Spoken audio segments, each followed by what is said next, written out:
Dubai అంతర్జాతీయ విమానం మూసివేసేశారు. అయితే ఇరాన్ దాడుల ప్రభావంతో ఇక మన భారతీయులు ముఖ్యంగా సినీ సెలబ్రిటీలు గాని, లేకపోతే మా టోటల్ వరల్డ్ స్పోర్ట్స్ సెలబ్రిటీస్ కానీ అక్కడ చిక్కుకుపోయారు. అసలు ఏం జరిగిందనేది కనుక చూస్తే అక్కడ దుబాయ్‌లో సెలబ్రిటీలు చాలా అంటే చాలా అసలక్కడున్న దాడుల ప్రభావం, ఆ చప్పుళ్ళు, ఆ ఇరాన్ దాడుల మధ్య వాళ్ళు పాపం నలిగిపోతున్నారు. అయితే ఇరాన్ సంబంధిత దాడుల వల్ల గల్ఫ్ ఎయిర్ స్పేస్ దెబ్బతిని విమానాలు గ్రౌండ్ అయ్యాయి. అంటే వాళ్ళు ఆ విమానాలు విమానాశ్రయంలోనే నిలిచిపోయాయి. ఇక అక్కడ ఉన్న ప్రయాణికులందరూ కూడా చాలా తీవ్రమైన ఇబ్బందులు పడుతున్నారు. 'పీవీ సింధు, సోనాల్ చౌహాన్, విక్కీ ప్యాంటసిన్‌తో సహా సెలబ్రిటీలు దుబాయ్‌లో చిక్కుకున్నారు. ఇక విషయంలోకొచ్చినట్టయితే ఈ ఈ యునైటెడ్ స్టేట్స్, ఇజ్రాయెల్ అలాగే ఇరాన్ మధ్య దాడుల వల్ల యుఏఈ నుంచి యుఏఈకి వెళ్లే విమానాలు సస్పెండ్ అయిపోయాయి. ఇరాన్ ఇజ్రాయెల్‌పై మిసైల్ దాడులు చేసింది. అయితే ఇది ఇరాన్‌పై చేసిన దాడికి ప్రతిస్పందనగా జరిగింది. గల్ఫ్ ప్రాంతంలో విమానాలు ఎయిర్ స్పేస్ ప్రభావితమైంది. దుబాయ్, అబుదాబితో సహా నగరాల్లో పేలుడులు నివేదించబడ్డాయి.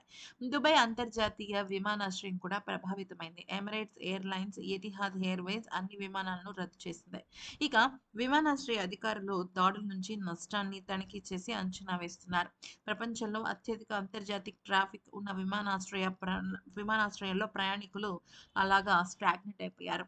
అయితే దీనికి సంబంధించి పీవీ సింధు ఏమని చెప్పిందంటే, నేనిప్పుడు సేఫ్‌గానే ఉన్నాను. అయితే నిజం చెప్పాలి అంటే చాలామంది నాకు మెసేజ్ చేస్తున్నారు. నాకు చాలా హ్యాపీగా ఉంది. దుబాయ్ ఎయిర్‌పోర్ట్ అనేది చాలా దీనమైన పరిస్థితుల్లో ఉంది. ముఖ్యంగా చాలా డిస్టర్బెన్స్‌తో కూడుకున్నది ఉంది. ఎక్కడెక్కడి నుంచి ఏ రకాల సౌండ్స్ వస్తున్నాయనే విషయం కూడా అర్థం కావటం లేదు. తొందరలోనే పరిస్థితులు చక్కబడాలని నేను కోరుకుంటున్నాను అంటూ ఆవిడ చెప్పారు. అయితే ఆమె ఆల్ ఇంగ్లాండ్ ఓపెన్ బ్యాడ్మింటన్ ఛాంపియన్‌షిప్‌ల కోసం బర్మింగ్హామ్ వెళ్తుండగా ఇలా జరిగింది. అయితే సింధు తన ట్వీట్‌లో అనుభవాన్ని షేర్ చేసింది. మొదట విమానాలు 3 గంటల పాటు సస్పెండ్ అయ్యాయని, తర్వాత దుబాయ్ నుంచి ఎలాంటి విమానాలు బయలుదేరట్లేదని చెప్పారంట.